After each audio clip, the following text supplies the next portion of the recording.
How to fix Roblox connection error and problem reaching server. If you find this video helpful, be sure to drop a like and subscribe.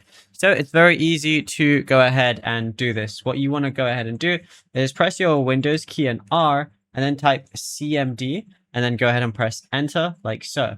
Now what you want to do is go ahead and type in IP config. So we're going to do IP config like so and then space slash flush DNS and then press enter.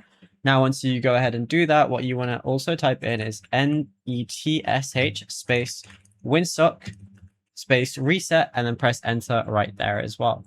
Now, what you want to also do after doing that is press Windows key and R together and then type in percentage local app data percentage.